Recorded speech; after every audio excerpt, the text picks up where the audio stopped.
Chapter 84. The Free Mind. That's right. They are perfectly pure. Therefore, they don't need to struggle to seek purity. The only thing they lack is freedom. The second type of mind is the free mind, although this mind also has a code assigned to it from the beginning. It has the freedom to change and choose new codes at any time.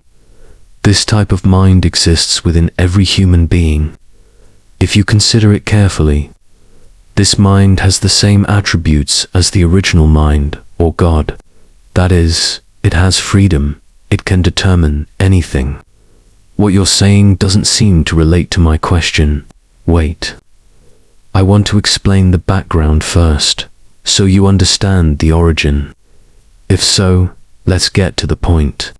Among all the free minds in human form, they originally had purity as their foundation, but they became impure because of that freedom, because they have thoughts and feelings, memories, processing from both good and bad experiences, expressed as expectations and prejudices. This is the mechanism of freedom that can change form at any time.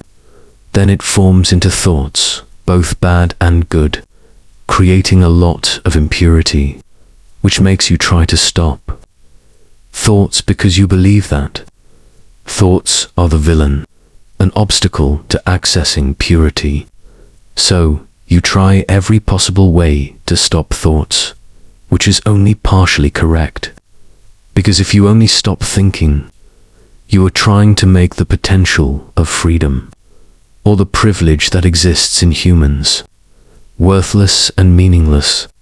You are turning humans into mere objects without potential or the ability to think, even though the free soul has the power of thought superior to any other mind in the universe. But fortunately, you can never completely stop thinking, because otherwise you would become just a moving object. Knowing that thoughts are not the villain, you must know where those thoughts come from. If they come from your consciousness, from memories, from experiences, from attitudes and beliefs, from prejudices and expectations, resulting in anxiety, or, in other words, suffering. All these symptoms come from the conscious mind, and of course, it is not composed of purity. Lord, I was about to object. I know what you're going to object. You're going to argue that if you do everything without using thoughts or experience, mistakes will happen, right?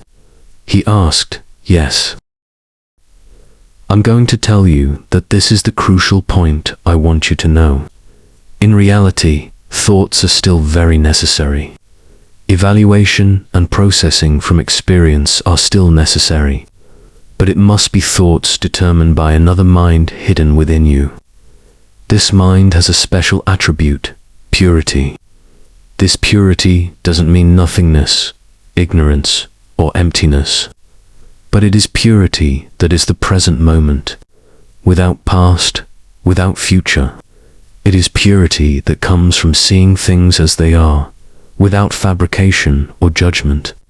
It is understanding beyond knowledge, knowing what is what, knowing that all living beings originate from the same place, knowing that all mechanisms are interconnected, knowing one's own role and the roles of others and everything around them.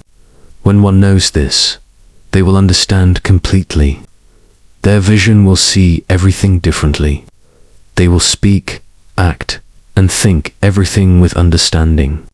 Purity here means a deep understanding of what is what, not judging what is right or wrong, not dividing what is good or evil, what to love or hate.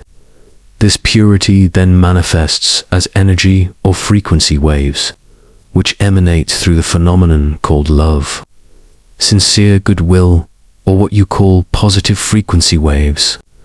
This is the most perfect role that humans in the future world must play, because the new energy era needs this kind of positive frequency waves. Then how do you make this mind pure? I think it's very difficult in real life, I asked. The moment you see your feelings, you become that pure mind, he replied. Just seeing the feelings. Yes, every time you see your feelings, such as seeing that you are annoyed, angry, happy, enjoying something. At that moment, you are in the state of that pure mind. Just keep seeing it all the time. If it's that easy, why doesn't everyone become a pure mind? I asked. Because they have never known how to see these feelings. Because everyone is born and lives with thoughts and feelings, and does everything according to what the conscious or gross mind commands them to do. Lord Foch explained. And the next problem is, humans don't believe in the power of their own mind. As I told you, it's very easy for humans, because humans are already a free mind, free to determine their own feelings. They just have to decide to feel themselves, to feel that they are a pure mind. Then you will become purity immediately. Just feel that you are a pure mind. Why is it so easy? I asked. Yes, it's that easy. But it's still the most difficult thing for some people. For humans who are filled with thoughts, based on sensory perception, or what I call the conscious mind, because they don't believe that their mind is free, don't believe in the power of the pure mind that can be determined by themselves, and don't know that they can return to this ultimate purity in this way. Lord, is it really that easy? I asked. You must prove this for yourself. I am only the one who tells you the method. You have to do the rest yourself. I can't hold your hand and do it for you, Lord Foch replied. Then how can I be sure what comes from the pure mind, and what comes from the impure mind? I asked.